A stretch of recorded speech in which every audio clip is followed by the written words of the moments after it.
Alô pessoal, estamos de volta. Esta é a aula 35. Estamos vendo o tema 14, ação penal, a quarta aula de ação penal. A aula 35 do curso completo. Então vamos ver agora inépcia da denúncia ou queixa, criptoimputação, esse termo para quando cair na sua prova você não errar, preclusão da suscitação de inépcia, ou seja, o momento de se arguir a inépcia, até quando pode ser feito isso. Pressupostos processuais, o conceito e definição, jurisprudência ao longo da aula e questões de concurso ao final. Então vamos lá. Inépcia da denúncia ou queixa. Primeira coisa que você tem que saber que é uma causa de rejeição da denúncia ou queixa, está previsto no artigo 395, inciso 1 do CPP. E também você tem que saber que é um assunto importante para o seu concurso, porque tem um regramento próprio no CPP. Diferente dos pressupostos processuais, que é algo bastante comum a qualquer processo, seja o civil, trabalhista. Então, é um assunto mais ligado à teoria geral do processo, que para nós, aqui no processo penal, é de suma menos importância. Por isso, nós vamos focar mais aqui nessa aula na inépcia, e eu vou falar rapidamente dos pressupostos processuais. Então, a inépcia é uma causa de rejeição da denúncia, expressamente previsto no artigo 395, inciso 1 do CPP. E eu posso explicar para você agora o que é inépcia de duas formas.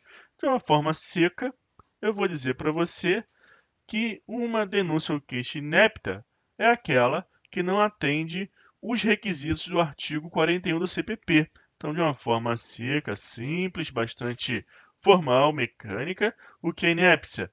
Inépcia é a falta de atendimento ao artigo 41 do CPP.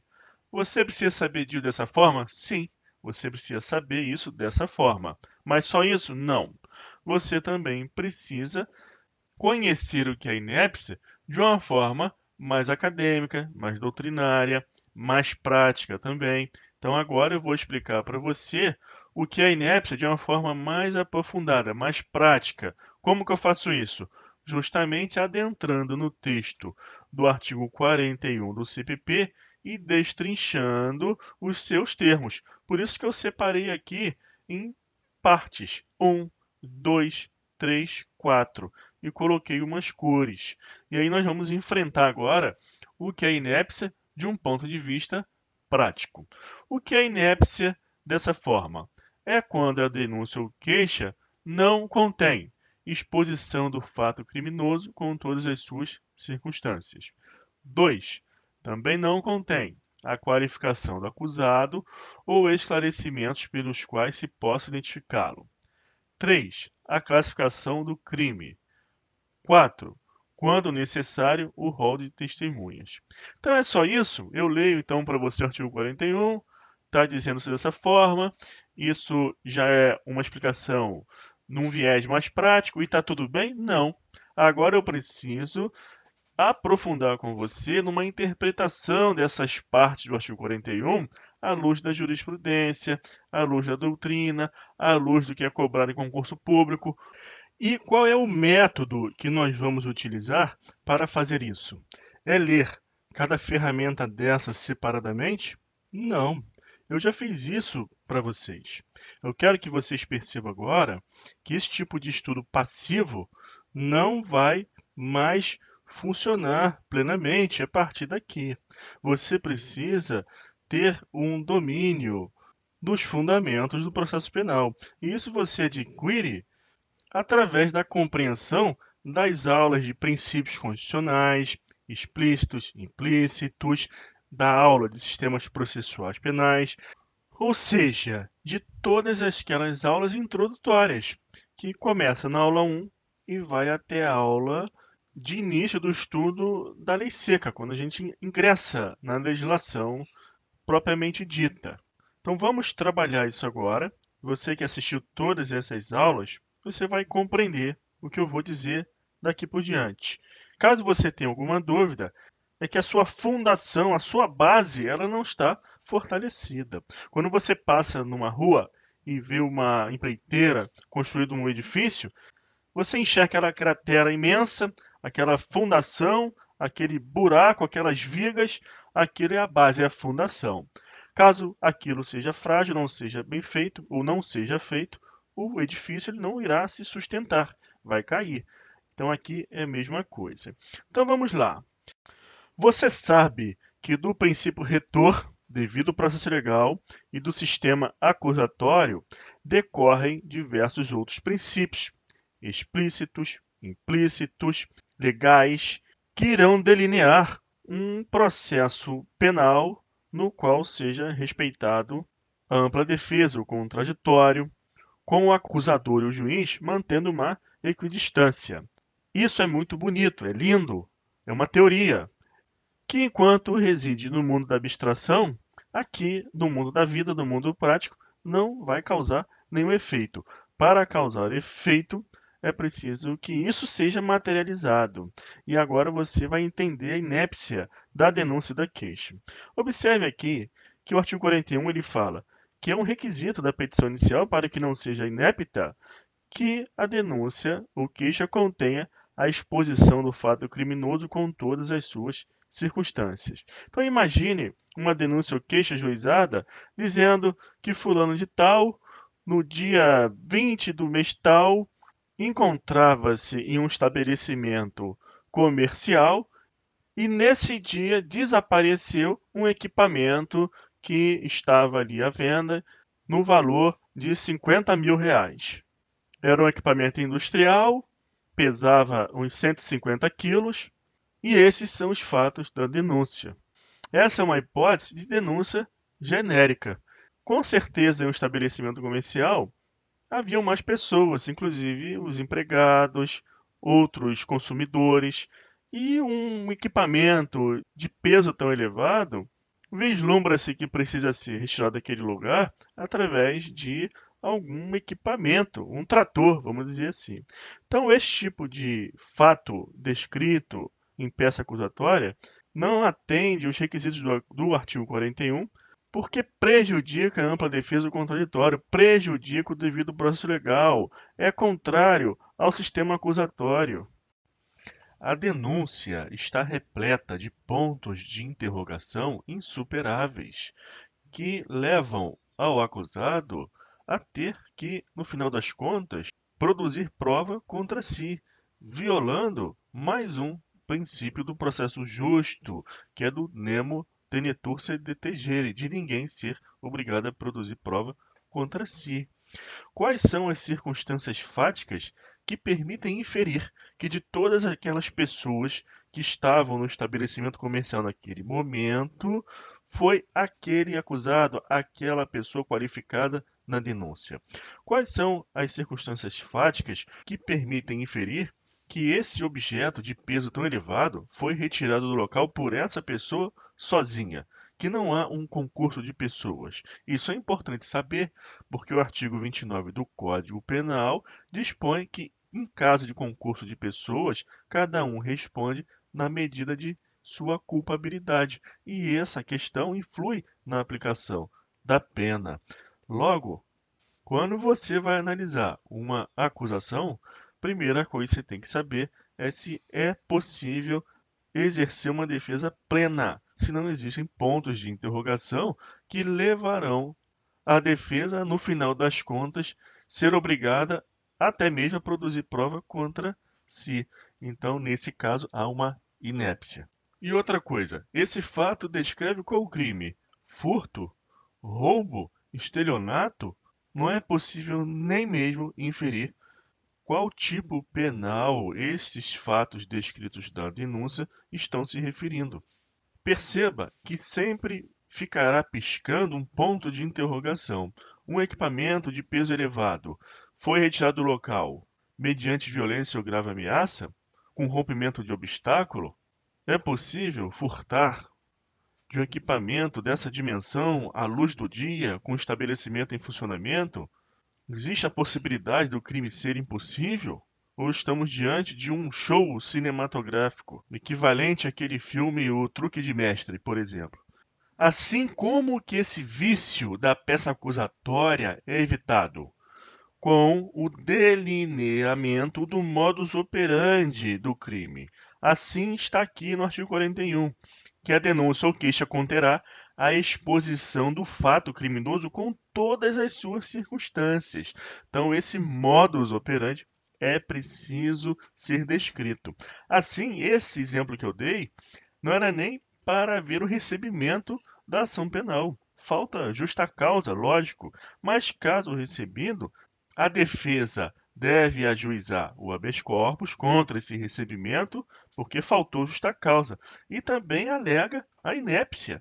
Existe uma área cinzenta entre a justa causa e a inépcia, porque uma ação penal sem justa causa conduzirá a uma denúncia, uma peça acusatória, sem elementos suficientes para permitir à defesa exercer o contraditório pela defesa. Então, uma ação penal sem justa causa leva, consequentemente, por questões de ordem material e prática, a uma peça acusatória inepta, porque o acusador forçosamente será obrigado a fornecer elementos fáticos genéricos. Ele não tem elementos suficientes para a ação penal, logo não terá para formar ali o delineamento fático, e sua peça será inepta.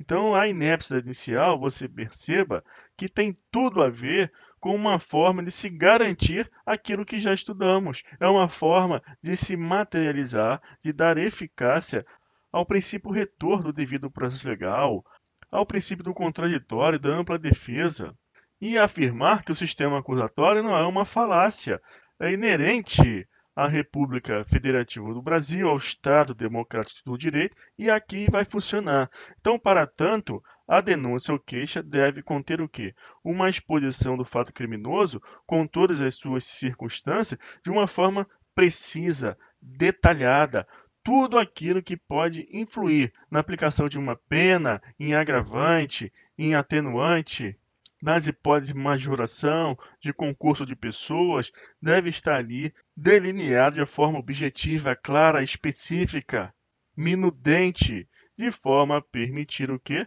O exercício do direito de defesa.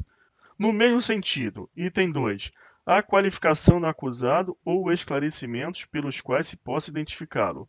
Ora, se está sendo imputado a prática de uma infração penal por alguém, é preciso qualificar esta pessoa, até porque a pena ela não pode transcender a pessoa do acusado, a ação penal não pode ser ajuizada contra aquele que não é provável autor do fato, é um ônus do acusador qualificar esse acusado, esclarecendo também os meios que possa identificá-lo caso não tenha os dados dele, os documentos, o nome.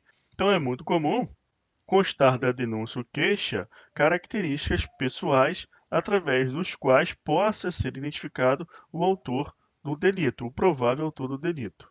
Agora, qual o cuidado que tem que se ter a fim de não infringir o princípio retorno devido ao processo legal e violar o sistema acusatório quando for qualificar um acusado para o qual você não tem o nome, não tem documento de identificação?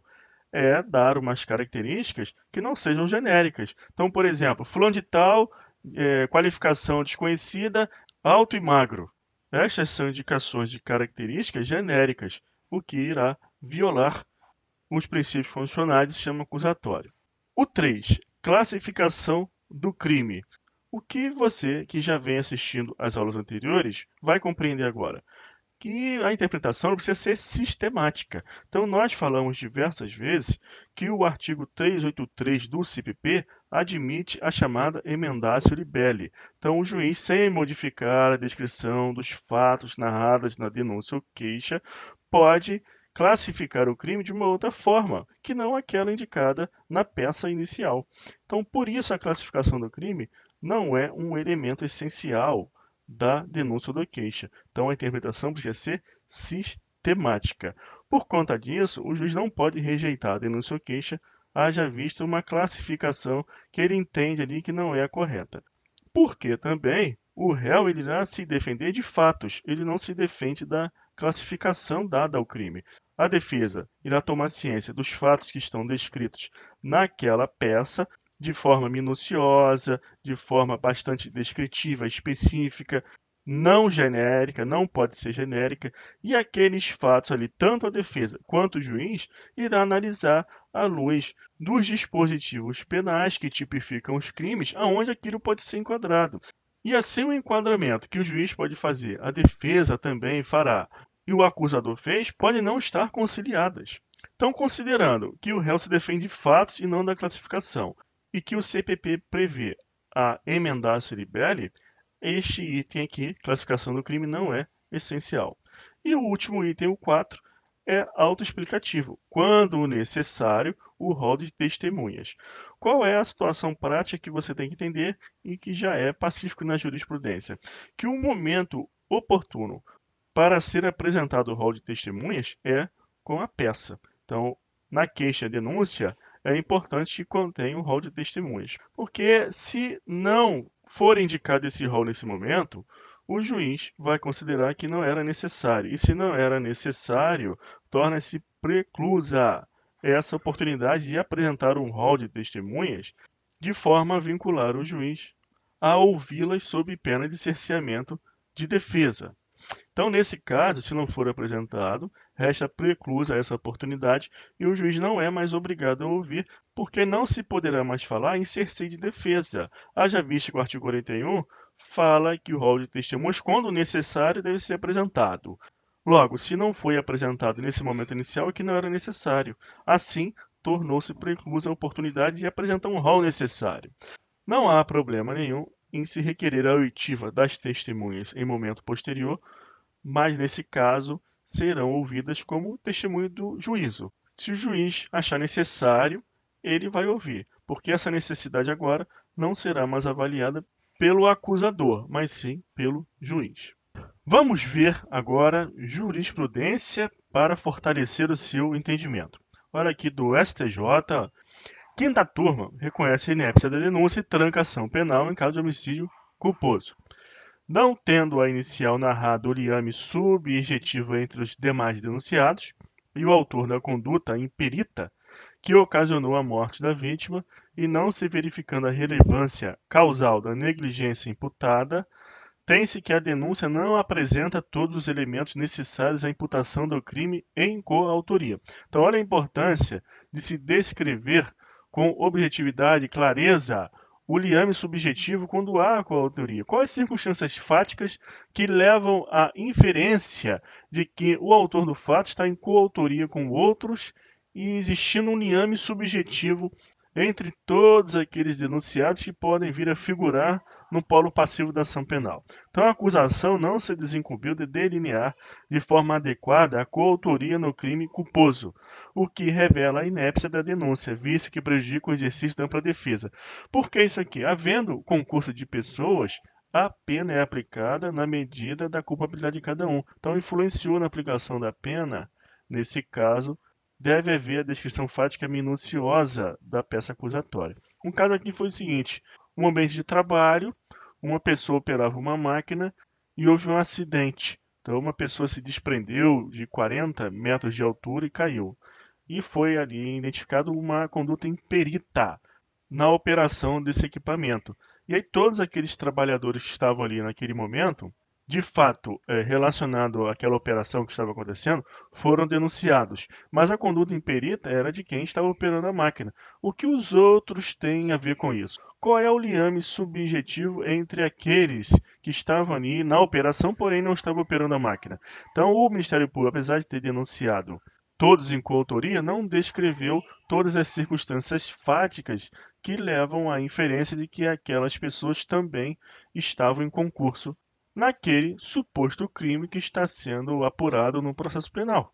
Suposto crime porque ainda não houve a condenação. Este é um exemplo. Vamos ver outro. Recurso ordinário em habeas corpus, 6193, São Paulo. A denúncia concisa, não é inepta, se descreve adequadamente o fato delituoso, permitindo a ampla defesa. Então você observa que o que é imprescindível é permitir ampla defesa. É isso que deve ser analisado. Se é concisa ou não, não é o fato relevante. De preferência, a melhor técnica é não ser prolixo, é uma acusação não prolixa, que o risco de se tornar prejudicial à defesa é grande. Então, a concisão é uma técnica até desejável. O que deve ser analisado é se descreve adequadamente o fato delituoso, com todas as circunstâncias, permitindo ampla defesa. Aí sim vai estar atendendo o artigo 41 do CPP. Outra, STJ, habeas corpus 485.791 São Paulo. O artigo 90 da Lei 8.666 de 93 é a lei que trata de licitações e contratos. Todo crime previsto nessa lei é de ação penal pública incondicionada. E aqui tem um crime do artigo 90, que é fraude ao caráter competitivo da licitação. Eu copiei aqui esse dispositivo para que você entenda melhor essa jurisprudência. Frustrar ou fraudar mediante ajuste, combinação ou qualquer outro expediente, o caráter competitivo do procedimento licitatório. Então, toda licitação deve prezar pelo quê? Pela competição. Então, se houver uma frustração ou fraude mediante a combinação, ajuste ao caráter competitivo, que deve ser íncito a qualquer procedimento licitatório, com o intuito de obter para si ou para outro vantagem decorrente de adjudicação do objeto da licitação. Então, você sabe, conforme estudado lá em direito administrativo, que ao final da licitação, o objeto licitado é adjudicado ao vencedor, que fica ali com uma expectativa de direito de fechar um contrato com a administração pública. Então, essa lei ela trata de licitação e contrato. Quando o objeto é adjudicado, vence posteriormente o quê? Uma possibilidade de se firmar o contrato. Nesse caso, esse crime aqui tem uma pena de detenção de 2 a 4 anos e, como eu disse, qualquer crime previsto nessa lei é de ação pública penal incondicionada. Então, olha aqui a jurisprudência agora. A inicial acusatória nem ao menos aponta fatos anteriores que indiquem o conluio dos denunciados. Então, preste atenção no que eu vou dizer. Essa análise da inépcia de qualquer acusação requer um bojo de experiência, um traquejo prático. Por quê? Porque cada tipo penal conterá elementos delineadores da conduta a qual se enquadra ou não naquele tipo descrito nessa norma. Então, a inépcia da inicial, você perceba que é casuística. A depender de cada tipo penal, tem que ser analisado se há descrição daqueles fatos que interessam à regra jurídica incriminadora. Nesse caso da licitação, qual é a descrição fática que deveria estar constando na denúncia?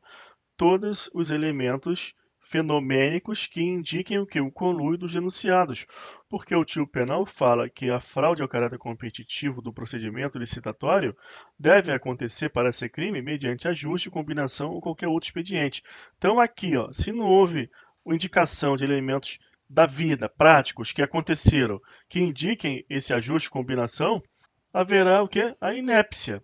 Por quê? Prejudica o direito de defesa. Caso alguém tenha que se defender de algo que é essencial e não constou, é capaz de ter que fornecer os próprios elementos que a acusação não conseguiu apurar, violando-se assim o princípio do nemo tenetur se tegere. Então, no sistema acusatório, há separação completa entre as funções de defender, acusar e julgar. Isso é uma segurança para o próprio sistema processual penal, o próprio sistema jurídico pátrio, de forma a evitar o quê? Injustiças, prisão de inocentes e etc., como falamos de forma exauriente nas aulas de sistemas processuais penais e de princípios. Perceba que a inicial acusatória nem ao menos aponta fatos anteriores que indiquem o conluio dos denunciados.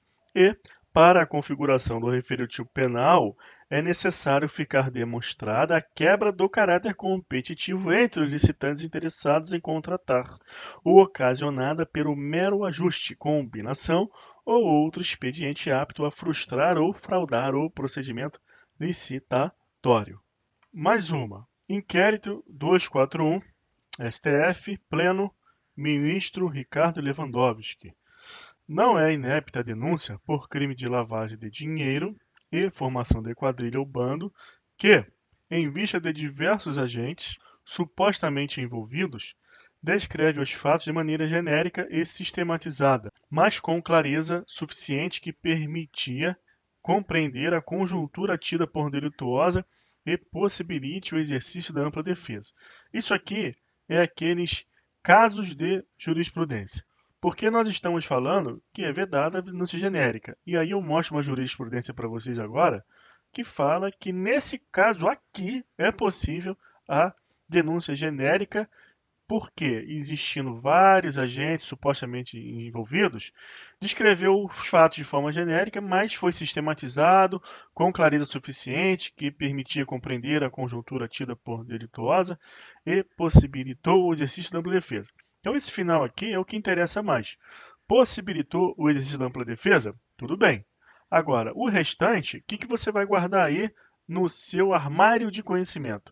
Que é uma situação específica e casuística. Então, tem que perguntar na sua prova sobre lavagem de dinheiro.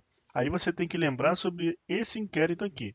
Por quê? É a exceção da exceção da exceção. Não dá para generalizar. Então, a denúncia inepta é aquela genérica, não pode. Mas no crime de lavagem de dinheiro, havendo diversos agentes, foi feito de forma sistematizada, permitiu o exercício da ampla defesa, teve clareza suficiente. Então, guarda isso. É uma questão difícil de você acertar na prova. Você tem que lembrar dessa jurisprudência, ok? E não generaliza. É bem objetiva. Então, é isso aí. Casos de jurisprudência e os concursos públicos adoram esse tipo de coisa. Então, vamos seguir em frente e vamos ver agora o que é criptoimputação. Cripto é um prefixo que deriva do grego kryptos, que significa oculto, escondido, e imputação significa atribuir uma conduta a alguém. Então você atribui uma conduta a alguém de forma obscura, oculta. Isso aqui é sinônimo de inépcia.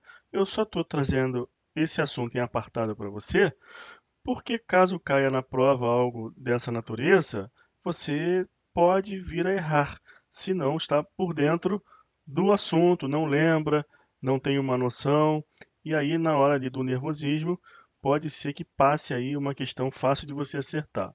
Criptoimputação nada mais é do que sinônimo de inépcia da inicial, porque a inépcia também nada mais, nada menos significa imputar alguma coisa a alguém de forma obscura, escondida, de forma que a pessoa não possa ter condições de se defender, violando assim a ampla defesa contraditória. A doutrina denomina criptoimputação a imputação contaminada por grave situação de deficiência na narração do fato imputado, quando não contém os elementos mínimos de sua identificação como crime, como às vezes ocorre com a simples alusão aos elementos do tipo penal abstrato. Ok, tranquilinho, vamos em frente. Preclusão da suscitação da inépcia. Até que momento você pode alegar inépcia no processo penal?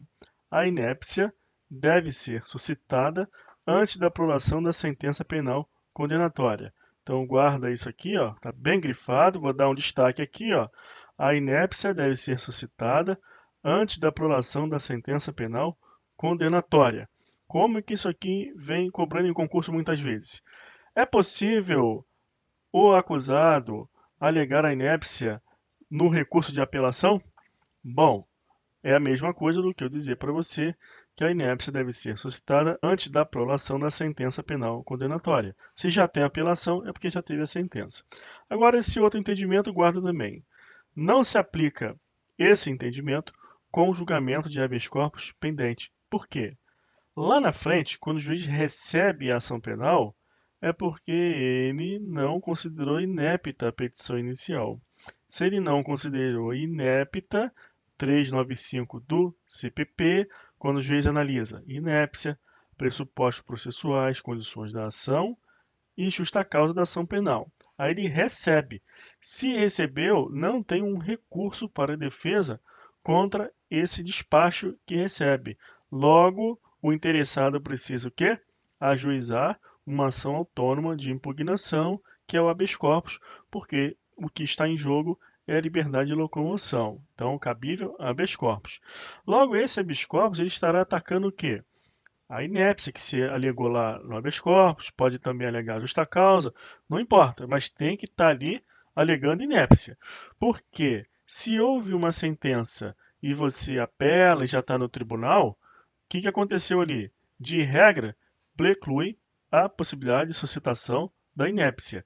Mas se há esse julgamento pendente do habeas corpus que você impetrou lá na frente, aí isso aqui não se aplica, por questões óbvias. Qual seja, não houve a preclusão, houve a suscitação no momento oportuno, antes da sentença. O fato é que ainda não foi julgado, mas esse prejuízo não pode ser imputado à defesa, sob pena de violação do devido processo legal. Então, nesse caso, não se aplica. Guarda isso aí. E aí, agora vamos ver a jurisprudência que embasa esse entendimento. No STJ, com a superveniência da sentença condenatória, fica preclusa a alegação da inépcia da denúncia. STF, a arguição da inépcia da denúncia resta coberta pela preclusão quando aventada após a sentença penal condenatória, o que somente não ocorre quando a sentença venha a ser proferida na pendência de habeas corpus já em curso. Então aqui é o ministra Carmen Lúcia, 2010, paradigma. Informativo 446 da STF, também no mesmo sentido.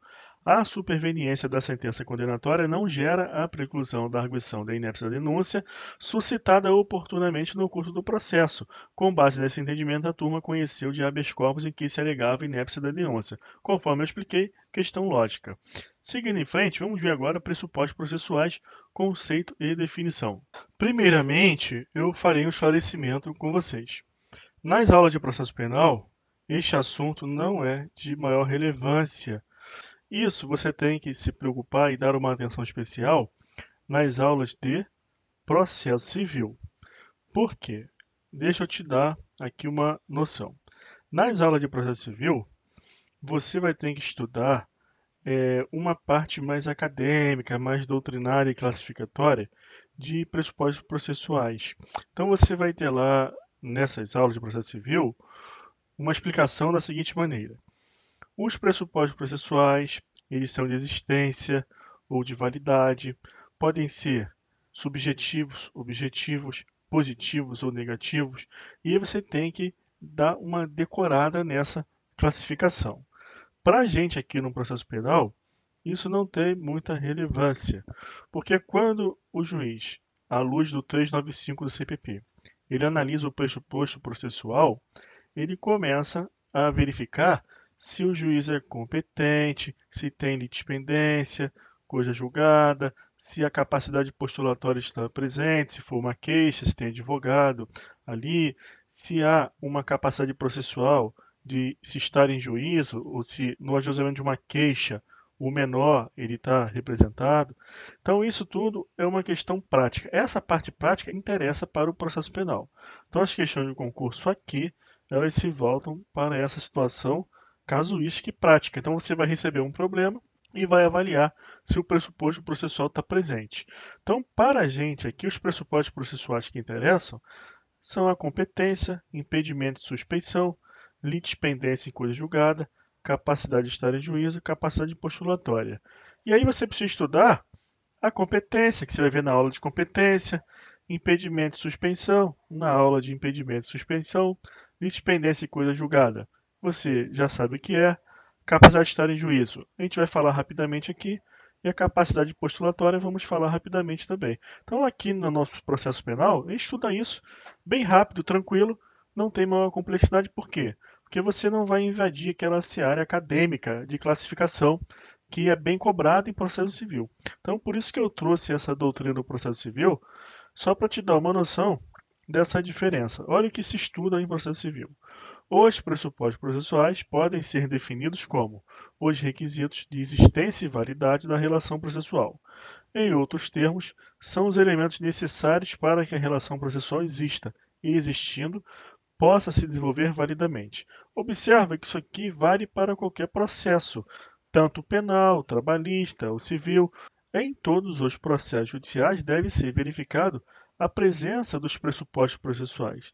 Entretanto, a doutrina traçou essa sistematização classificatória que refoge à prática forense. Então, para o processo penal, focar na parte prática. E você tem que conhecer cada um dos pressupostos processuais e não a classificação, não vai importar muito aqui. Mas eu vou falar rapidamente. Para o caso de cair alguma questão sobre teoria geral do processo, você não errar. Ou se vier alguns termos dessa teoria acadêmica, você saber do que se trata. Então vamos lá. Se alguém chegar para você hoje e perguntar o que é um pressuposto, aí você vai responder para a pessoa: olha, pressuposto é um antecedente necessário.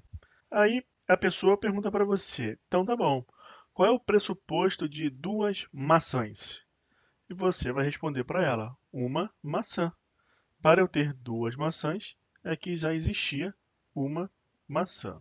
Então, assim é trabalhado no processo civil com relação aos pressupostos processuais. Para existir o processo, é preciso ter o quê? Um juiz investido em jurisdição. Logo, um juiz de paz pode exercer a jurisdição, o árbitro de futebol pode exercer a jurisdição, o processo que ocorre lá na fazenda pública é jurisdicional? É um processo judicial? Não, porque não existe ainda o processo, porque para existir o processo pressupõe-se um juiz investido de jurisdição. Então é classificada a investidura como um pressuposto de existência subjetivo do processo jurisdicional. Por que um pressuposto de existência? Porque sem o juiz investido de jurisdição, o processo não existe. E é subjetivo por quê? Porque diz respeito a uma pessoa, a pessoa do juiz. E ele também é positivo, por quê? Porque tem que estar. Não é negativo de não ter que estar. Agora vamos para a litispendência e coisa julgada. É um pressuposto subjetivo? Não, porque não diz respeito à pessoa, então é objetivo. É um pressuposto processual de existência? Não. Para você falar de litispendência e coisa julgada, já tem que ter um processo. Logo, um pressuposto de validade. Então é validade objetivo. Agora, ele é positivo ou negativo? É negativo. Por quê? Porque não tem que estar presente. Não tem que ter coisa julgada, não tem que ter litispendência. Logo, é um pressuposto processual objetivo negativo.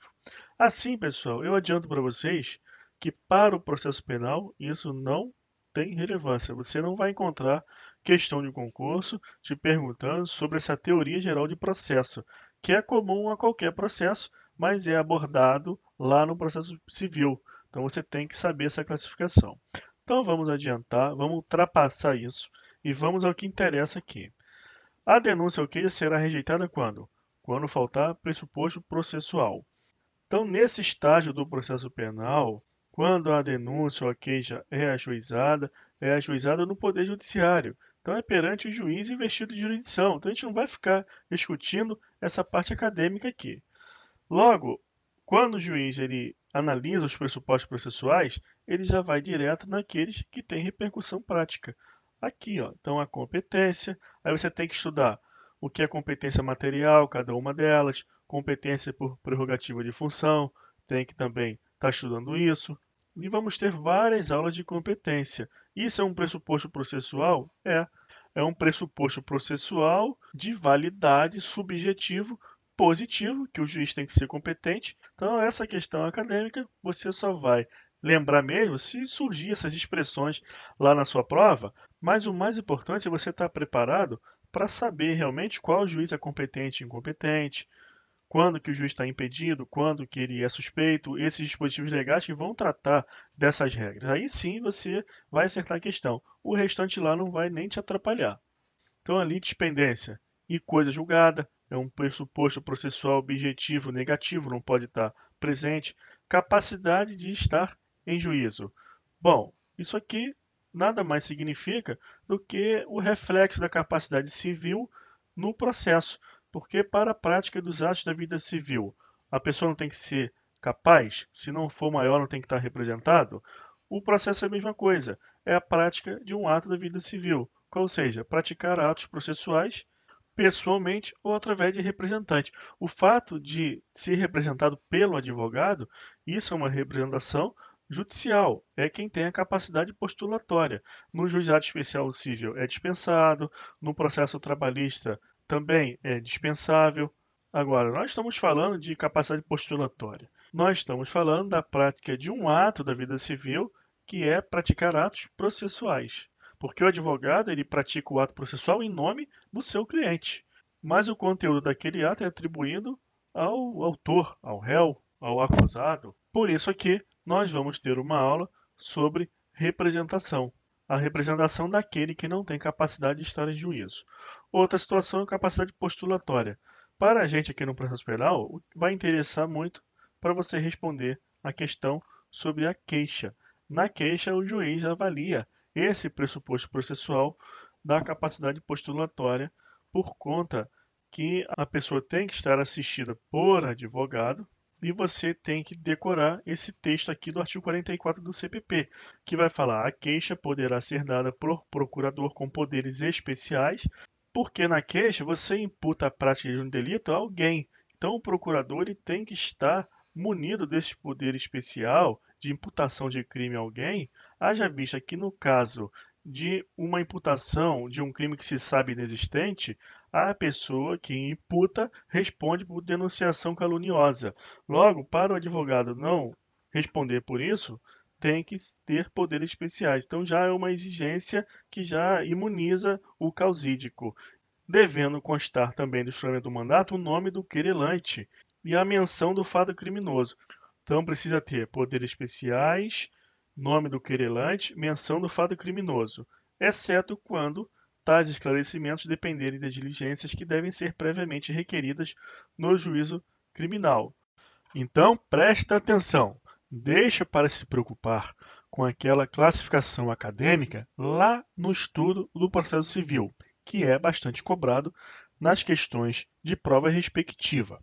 Aqui no processo penal, acompanha comigo que você tem que entender a avaliação dos pressupostos processuais e não essa classificação. Então, o pressuposto processual é um motivo de rejeição da denúncia ou queixa? É. 395, inciso 2. E quais são os pressupostos processuais relevantes para a prática do processo penal? São a competência, aí você tem que aguardar a aula de competência, porque é bastante extenso, impedimento e suspensão, vamos também conhecer as hipóteses de impedimento, as hipóteses de suspeição, litispendência e coisa julgada. Coisa julgada e litispendência têm um horizonte comum, que são os mesmos fatos atribuídos à mesma pessoa. Então aqui basta você conhecer o princípio constitucional do ne bis in idem, da vedação, de imputação e condenação por duas vezes pelo mesmo fato, e aí está tudo certo. Se tiver uma ação penal em curso tratando dos mesmos fatos em face do mesmo acusado, litispendência. Se já foi julgado, não cabe mais recurso, coisa julgada. Então aqui, tranquilo. Capacidade de estar em juízo, vamos conhecer as hipóteses de representação. E capacidade postulatória, eu já falei aqui, onde você tem que tomar cuidado, que é na queixa. Pronto, é isso, pressuposto processual no processo penal. Agora é hora da luta, do treinamento, onde você testa seu conhecimento. Preste atenção que eu só coloco aqui algumas questões para você sentir como é se colocar à prova. Então você tem que, na sua casa, fazer mais questões. Então vamos lá, número 1, 2019, questão bem recente, delegado de polícia. No que pertine à inépcia da denúncia ou da queixa, é correto afirmar que a doutrina entende como sinônimo de criptoimputação. Está correta, é essa que nós já vimos. Aquela questão fácil, quando você erra, você fica aí chateado por um bom tempo, porque é uma questão para não errar. Vamos ver as outras alternativas só para testar o conhecimento. B. Ocorre quando na denúncia ou queixa não há a identificação do acusado com seu verdadeiro nome ou outros qualificativos. Essa aqui está errado porque o artigo 41 ele não exige nome verdadeiro, tanto que ele diz qualificação do acusado ou esclarecimentos que possam servir para identificá-lo. Então, o nome verdadeiro não se faz necessário, essa identificação do acusado com o nome, seu nome. Ou outros qualificativos, está justamente se referindo à parte do artigo 41 que fala na qualificação. Não precisa estar dizendo lá CPF, identidade, casado, solteiro, profissão, nada disso. São esclarecimentos que permitem individualizar aquela pessoa. Então pode contar lá, o sujeito mais ou menos com 1,80 de altura, 100 quilos, tem uma tatuagem na perna esquerda de tal forma, outra tatuagem na perna direita de tal forma, é manca da perna esquerda, etc. Dessas formas. Aqui é falso. A C, sucede quando faltar justa causa para regular o exercício da ação penal. Então, essa alternativa aqui serve para eu alertar vocês que não confunda nem misture os institutos jurídicos. Cada um é cada um. Então, justa causa é uma coisa, inépcia é outra, pressuposto processual é outra e condições da ação também outra. Então, vou voltar aqui em cima para mostrar para vocês o colorido que eu coloquei aqui, para mostrar que é diferente. Ó, 395, inépcia, pressuposto processual, condições da ação, justa causa. Então, essa questão está trocando uma coisa por outra e você vai marcar como falsa. D. Tem cabimento quando ausente uma ou algumas das condições da ação penal. Mesmo sentido, condições da ação não se confunde com inépcia. E por fim, a letra E. Acontece quando a inicial acusatória não contém o rol de testemunhas. Bom, aqui tudo bem, se refere ao artigo 41. Só que nós vimos que o rol de testemunhas, ele não é elemento essencial, porque a própria parte final lá do 41 fala que deve conter o rol de testemunhas quando necessário. Então, pode não colocar o rol de testemunhas. Qual é a consequência jurídica de não colocar o rol de testemunhas lá na peça acusatória? É que se tornará o quê? Preclusa essa oportunidade. Lá na frente, se for requerida oitiva de testemunhas, serão ouvidas como testemunhas do juiz. Aí o juiz avalia se ele entende necessário ou não. Essa atribuição da qualidade necessário não é mais uma faculdade do acusador.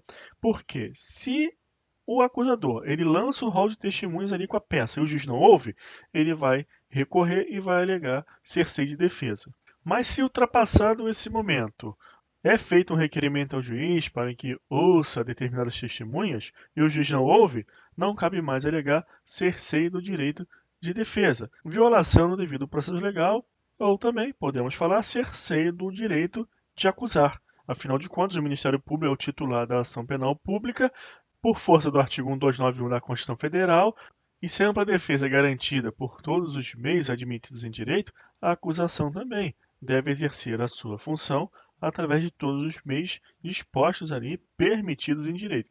E uma delas é essa oportunidade de ouvir testemunhas previamente arroladas. Então, pode alegar cerceio? Se não arrolou nesse momento, aí não pode mais. Porque se não arrolou, é porque não era necessário. Então, não há um cerceio. Essa é a consequência prática.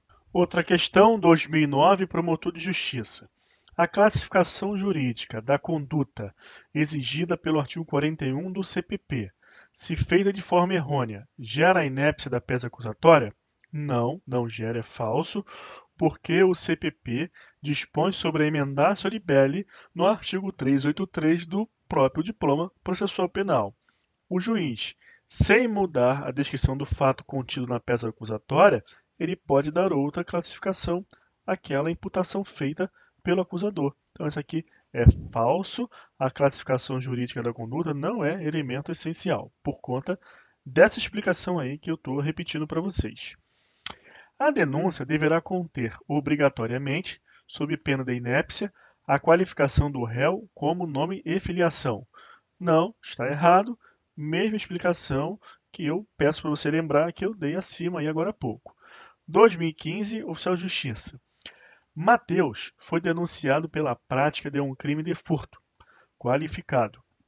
Recebida a denúncia, foi o réu citado para oferecer resposta à acusação, onde alegou inépcia da denúncia. Falta de condição da ação, afirmou ser inimputável e ainda disse ter agido em estado de necessidade. De acordo com o disposto no Código de Processo Penal, é correto afirmar que, no rito comum ordinário, o acusado será absolvido sumariamente quando verificará. Então aqui está querendo saber de você se você tem o conhecimento das causas de absolvição sumária que estão dispostas lá no artigo 397 do Código de Processo Penal, e nós falamos sobre isso quando vimos as condições da ação, mas também você não se preocupa que quando formos enfrentar o artigo 395 e 397, ao longo da análise de todos os dispositivos do CPP, vamos repetir tudo. E aqui você deve lembrar que as hipóteses de absolvição sumária são a excludente de ilicitude, a excludente de culpabilidade, salvo a inimputabilidade, porque ao inimputável é aplicado medida de segurança, haja vista que a inimputabilidade é uma causa de isenção da pena, nos termos do artigo 26 do Código Penal, e o acusado ele é absolvido de forma imprópria, chama-se absolvição imprópria, com base no artigo 386, inciso 6 do CPP, que diz lá que o acusado ele será absolvido quando existir uma circunstância de isenção da pena. E a inimputabilidade é uma causa de isenção da pena. Só que a isso se chama de absolvição imprópria porque ao inimputável é aplicada a medida de segurança. Por isso que não se pode absolver sumariamente o acusado inimputável com base na excludente de culpabilidade, porque tem que correr todo o processo para que seja aplicada a medida de segurança. E as outras duas hipóteses de absolvição sumária, são 4, é o fato ser atípico, fato atípico, e a extinção da punibilidade. Agora vamos para a alternativa. Inépcia da denúncia? Não, a inépcia não é causa de absolvição sumária. Falta de condição da ação? Também não é. Existência manifesta da situação do estado de necessidade. Isso aqui afasta o quê? A ilicitude, é uma excludente de ilicitude, 397, inciso 1. Existência manifesta de inimputabilidade. Aqui não, aqui é a exceção ao inciso 2, que fala da excludente de culpabilidade, salvo a inimputabilidade, por conta daquela explicação que eu dei com relação à medida de segurança. Então, isso aqui é verdadeiro, é uma questão interessante, envolveu vários conhecimentos e serve para você separar o joio do trigo aqui, o que é 395 do CPP e o que é 397. E aqui, restou aqui outra alternativa, existência manifesta de situação de necessidade, aqui está correto, e de inimputabilidade. Essa parte final está errada, segue a explicação que eu dei aqui em cima. Agora outra questão, 2014, juiz. Nos procedimentos ordinário e sumário, oferecida a denúncia ou queixa, o juiz, se não a rejeitar liminarmente, recebê-la-á e ordenará a citação do acusado para responder à acusação. Apresentada a resposta, não é causa expressa de absolvição sumária, de acordo com o Código de Processo Penal. Então, a questão fez vários rodeios, você ficou com medo de pensar que viria pela frente algo que você ainda não estudou, já que falou de procedimentos ordinário e sumário, que pelo menos aqui no nosso curso ainda não vimos. E no final, você observa que ele quer saber as causas de absolvição sumária. Então é isso, pessoal. Leia o enunciado, aguarde até o final e preste atenção no que a questão quer saber. E aí você responde de forma objetiva. Então vamos ver. Extinção da punibilidade do agente é causa de absolvição sumária expressa? É. Então ele quer saber o que não é. Então aqui você não marca. Inépcia manifesta da denúncia? Não é causa expressa de absolvição sumária, porque não está no 397, está no 395, é uma causa de rejeição da peça acusatória. Então essa aqui que é a falsa, e ele quer saber a falsa, que não é causa expressa de absolvição sumária. C. Existência manifesta de cláusula de excludente de ilicitude do fato. Também absolve sumariamente. Causa excludente de culpabilidade salvo inimputabilidade. 397, inciso 2, correto. O fato narrado não constitui crime. Também. 2012, juiz. Embora as ações penais digam respeito ao mesmo réu, não há que se falar em litispendência se os fatos imputados nas duas ações penais são diversos. Então vamos lá, eu tenho o mesmo réu e eu tenho duas ações penais, mas os fatos são diferentes. É litispendência? Claro que não, fatos diferentes. Então suponha que o sujeito X ele cometeu um crime de roubo e o mesmo sujeito X também cometeu em uma outra situação um crime de estelionato. É o mesmo sujeito, mas são fatos diferentes, ele precisa ser julgado pelos dois crimes, então não tem litispendência. Agora, continuando, menos ainda em exceção de coisa julgada decorrente de absolvição em uma delas. Também não, a coisa julgada tem que se referir também ao mesmo fato, ao mesmo sujeito, ao mesmo crime. Então eu falei com vocês que é uma demarcação cinzenta aí entre a litispendência e a coisa julgada, porque tem que ser o mesmo fato, a mesma pessoa, o mesmo crime, só que os momentos que serão diversos. Na coisa julgada já foi julgada, não cabe mais recurso. A sentença transitou em julgado. E na litispendência o processo ainda está em curso. Ou seja, litispendência, tem um litígio pendente, está em curso. Então essa questão aqui é verdadeira, é aquele tipo de questão que você tem que demonstrar mais a sua capacidade de interpretar e compreender do que o conhecimento jurídico. É uma questão que se vislumbra, quer saber se você tem a capacidade de interpretar, de entender as coisas, não trocar uma coisa pela outra, que faz-se necessário o exercício aí do cargo de juiz. Outra, ainda que os fatos pelos quais duas ações penais foram instaurados não sejam idênticos e tenham ocorrido em períodos distintos, configura-se a litispendência. Não, segue a explicação que eu dei acima. Os fatos não são idênticos e, além disso, os períodos são distintos. Não caracteriza a litispendência a propositura de duas ações penais simultâneas pelo mesmo fato, bem como não há maltrato à coisa julgada se já existe sentença condenatória transitada em julgado em um dos processos. Isso aqui é falso também, porque o fato é o mesmo. Outra, sendo o réu definitivamente absolvido na justiça militar, nada obsta que pelo mesmo fato seja processado na justiça comum. Observa que a chave aqui desse tipo de questão é o mesmo fato. Não importa se quem julgou foi a justiça militar ou a justiça comum. Isso é questão de competência para julgar o acusado pela prática de determinado fato previsto nas leis penais, o que, portanto, nada prejudica a análise da litispendência. Então, essa aqui também é falso. Então, esse tipo de questão eu coloquei para mostrar para vocês que, com relação ao assunto pressupostos processuais, as questões de processo penal estão mais preocupadas em saber se você consegue demonstrar um conhecimento sobre a prática da análise dos pressupostos processuais à luz do trabalho que o juiz faz de análise do recebimento ou rejeição da ação penal nos termos do 395, inciso 2, e não daquela classificação acadêmica que eu expliquei antes.